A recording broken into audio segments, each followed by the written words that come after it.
Un courant dénommé plus SH, entendez FPI plus social plus humaniste, sorti des entrailles du FPI, initié par Serge Nango, vient de voir le jour à Paris, dans le 12e arrondissement, le 19 avril 2014, au 24 rue Antoine-Julien Hénard.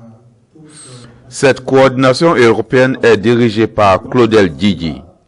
La cérémonie s'est déroulée en présence de M. Nicolas Lavry Nguessan, chef de cabinet du secrétaire général du FPI, de Mme Bédéné, membre du comité de contrôle du FPI, venu spécialement d'Abidjan pour la circonstance. Quelles en sont les raisons? Que veulent apporter les initiateurs de plus au fonctionnement du FPI? Le moment était-il mieux indiqué après les difficiles moments qu'a traversé le parti de Laurent Gbagbo suite à la crise post-électorale qui a secoué la Côte d'Ivoire? Les militants du FPI, les résistants de la diaspora et plusieurs autres invités sont venus écouter les porteurs de ce courant. Pour répondre à ces questions, nous écoutons M. Claudel Djidji. Il a été donné de constater que durant les 10 années d'exercice du pouvoir par le Front populaire ivoirien, certains de nos dirigeants, et non les moindres, se sont éloignés de ces valeurs pré-mentionnées. Par exemple, la méchanceté et l'égoïsme exacerbé, le clientélisme, l'indiscipline, le copinage, la non-écoute de la base militante, le mépris tout court du pauvre par une partie de la classe dirigeante du Front populaire ivoirien ont été monnaie courante au cours du règne de la refondation. Le culte de la personnalité de ces dirigeants et la course effrénée à l'enrichissement personnel ainsi que de l'approche sont entre autres les deux grands facteurs qui ont éloigné la classe dirigeante FPI de sa base. En clair, le socialisme bourgeois ou la bourgeoisie socialiste a pris le pas sur le réel socialisme. Or, le FPI a proposé un projet de gouvernement des plus ambitieux au peuple. Au niveau externe, tout au long de ces 10 ans de gouvernance, parsemé par des attaques de tout genre, le Front populaire ivoirien a dû se créer des alliances plus ou moins objectives pour lui permettre de colmater les brèches. Malheureusement, force a été donnée de constater qu'à ce niveau, aussi la plupart de ces alliés circonstanciels n'étaient là que pour profiter du Front populaire ivoirien. L'indulgence de la direction vis-à-vis de ses représentations extérieures et de certains de ses ambassadeurs démissionnaires a participé à la fragilisation du parti. Par ailleurs, le manque d'une réelle politique en matière de relations diplomatiques internationales, basée sur la géopolitique des intérêts bilatéraux entre États, a fait grand défaut au FPI. Naturellement, le parti n'a jamais dégagé une réelle politique en direction de la diaspora ivoirienne, alors que celle-ci a le potentiel politique et économique certain. Pour ne citer que cela. Face à ces manquements ayant engendré la chute du FPI, il est plus que nécessaire de repenser le fonctionnement même du Front populaire ivoirien en profondeur dans son ensemble. Une métamorphose profonde s'impose pour que le FPI se conforme aux aspirations des militants et des Ivoiriens. Toute société, disait Saint-Simon, doit pouvoir s'adapter aux structures de reconversion. Félicitations. Pour y parvenir, la solution la plus vraisemblable qui s'impose, vu que la base militante du Front populaire ivoirien n'est pas écoutée par la direction, est la création de plusieurs courants de pensée au sein du parti, comme cela se fait dans les grandes démocraties. Cela donne la possibilité à tous ces courants de pensée de soumettre leurs motions aux militants, qui sont les seuls habilités à choisir les lignes directives que le parti doit suivre. Création du courant, du cadre légal. Conformément à l'article 5 du chapitre 1, titre 1 des statuts du Front populaire ivoirien, tel que précisé par les articles 57 et 58 du règlement intérieur, le Front populaire ivoirien consacre, conformément au principe de la liberté d'expression, l'entière liberté de discussion en son sein. Dans le respect des statuts et du règlement intérieur, les militants peuvent s'organiser en courant à l'intérieur du FPI. Il a été créé le 30 mars 2014 à Bonois, en Côte d'Ivoire, un courant dénommé Front populaire ivoirien plus social et humaniste, en abrégé FPI plus SH ou courant humaniste.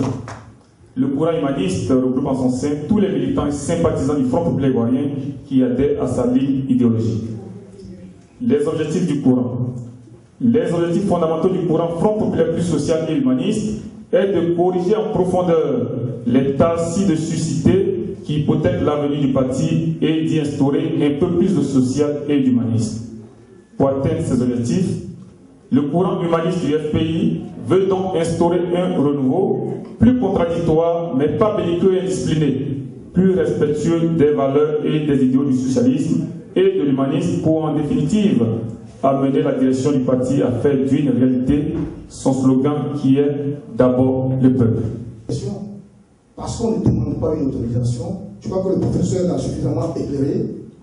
Nulle part dans nos textes, il est écrit de demander une autorisation à une quelconque représentation. Nous sommes un courant national et non une cellule, section des Paris. C'est la précision que je voudrais faire. Camarades militants du Front populaire ivoirien, je crois que mes prédécesseurs l'ont suffisamment dit. La justification de la naissance d'un courant au sein de notre parti. Pour ma part, je voudrais ici faire le pari avec vous que sans une réelle redynamisation de notre appareil politique, nous risquons de rater bien d'autres grands rendez-vous de l'histoire. Et si le président Laurent Gbagbo, malgré sa nette vision politique, a envie de sortir les Ivoiriens de l'ignorance, de la médiocrité et de la pauvreté en leur proposant un projet bâti sur l'humanisme, celui-ci n'a pas véritablement été suivi, ni à l'extérieur, mais aussi au sein de son propre parti. Il reviendrait donc à une autre frange de notre famille politique de reprendre les choses là où ils l'ont laissé. Oui, camarades militantes et militants, nous avons le devoir et l'obligation de donner un coup d'accélérateur à notre parti. Avant Djidji Claudel, Nicolas Lavry-N'Guessan a planté le décor pour expliquer aux uns et aux autres que la création des courants est prévue par les tests fondamentaux du FPI. Par la suite, l'invité de Claudel Djidji a fait les précisions suivantes. Le FPI, mesdames et messieurs, notre parti est une organisation démocratique, je le crois, je le vis. Et nous sommes reconnaissants aux fondateurs qui officiellement, dans les forêts ancestrales des contrées de la Côte d'Ivoire, notamment à Dabou, au sud de la Côte d'Ivoire, ont porté sur le front baptismal ce qu'aujourd'hui on appelle la force qui dérange en Côte d'Ivoire. Je voudrais donc rendre hommage à tous ceux qui ont pris le devant des choses, notamment Laurent et Simone Gbagbo, Abdraman Sangaré. Son nom même l'indique, le Front populaire ivoirien. Son nom dit que c'est un front, c'est-à-dire au départ un melting pot, un condensé de courants de pensée au départ. Communistes, libéraux, socialistes, extrémistes, tout ce que l'on veut. Et c'est cela qui a donné le FPI aujourd'hui. Aujourd'hui encore, en tant que parti socialiste, le FPI demeure cet instrument indispensable pour défricher les idées, aller en chercher de nouvelles et convaincre les Ivoiriens et les Ivoiriennes. Qu'est-ce que le courant de pensée?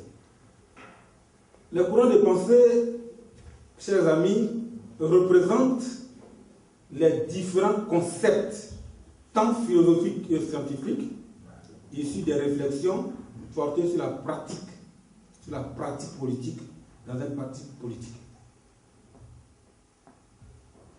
La démocratie donc signifie la gouvernance de l'État par le peuple. Mais nous sommes dans une gouvernance ou dans une démocratie à l'intérieur des partis.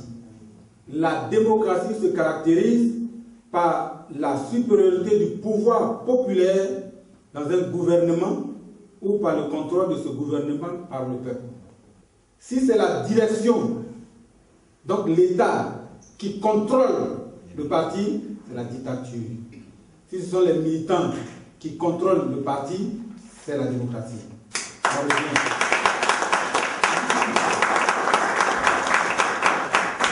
On retombe donc sur nos pieds pour dire que c'est le pouvoir du peuple par le peuple.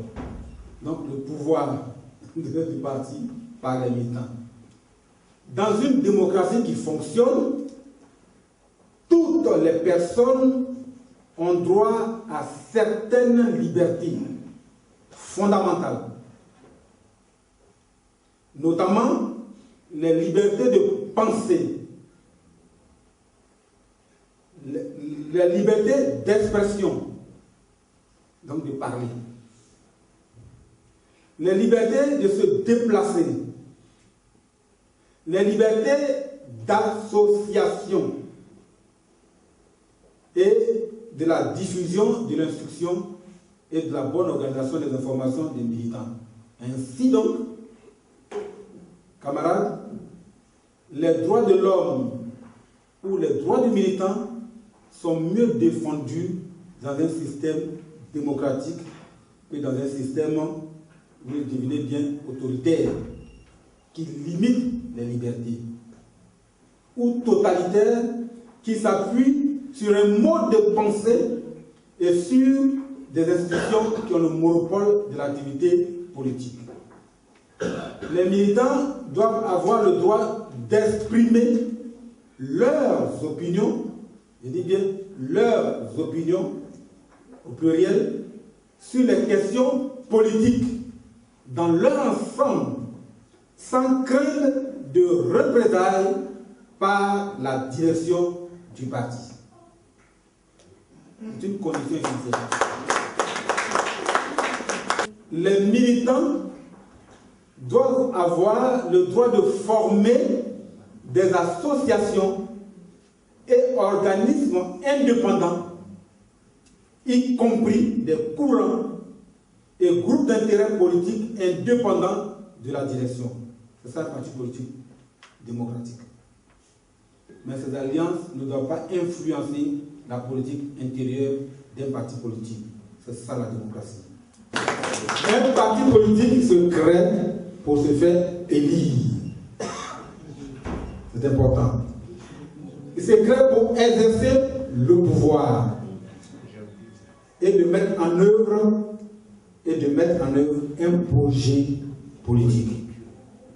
Un courant de pensée n'est pas une dissidence. Celui qui est dissident, c'est cette personne qui se sépare d'une communauté ou d'un parti politique dont il est membre. C'est ça le dissident. Il ne reconnaît plus la légitimité de l'autorité, donc de la direction, à laquelle il devait se soumettre jusqu'alors. Le courant n'est donc pas un refuge pour des personnes qui se révoltent et qui refusent de se soumettre à une autorité. Ceux-là, ce sont les rebelles. Le courant de pensée n'est pas non plus une association de gens qui s'opposent violemment à la direction du parti pour provoquer des troubles. Ceux-là, ce sont des factieux et des agitateurs. Le courant de pensée, ce n'est pas un groupe de personnes qui suscitent ou entretiennent des troubles politiques ou sociaux et qui refusent de se soumettre au mot d'ordre du parti. Ceux-là, ce sont des indisciplinés. Le courant de pensée, finalement, ce n'est pas une bande d'opposés, une bande de déserteurs, une bande de désobéissants, une bande de caïds, de frondeurs, d'insurgés, de maquisards, de mutins, de récalcitrants et de révoltés. Quand on sait tout ça, c'est quoi alors un courant politique? Eh bien, c'est un regroupement de personnes à l'intérieur d'un parti politique qui s'organise autour d'une idée, d'une vision, d'une pratique, sans altérer, et c'est important de le dire, sans altérer et contester la principale idéologie du parti.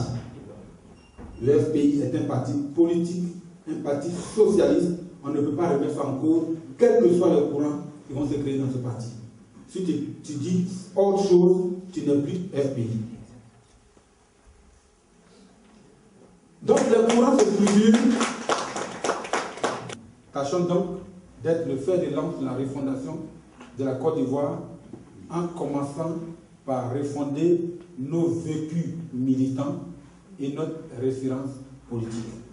Je vous engage, chers amis, militants et militants du Front populaire en France, à vous mettre résolument en ordre de bataille pour la mobilisation des énergies pour une Côte d'Ivoire victorieuse avec le FPI. Je vous remercie. Mesdames, Messieurs, on a applaudi très très fort l'alternative, le seul parti capable, oui, d'assurer le pouvoir par alternance en Côte d'Ivoire, le Front populaire ivoirien, le FPI de Laurent Gbagbo. Là où il y a du l'ethnie, là où il n'y a pas de rattrapage ethnique, là où il n'y a pas de genre de DPT, des Dioula, là où il y a tout. Cette belle cérémonie s'est terminée par une prestation d'artistes.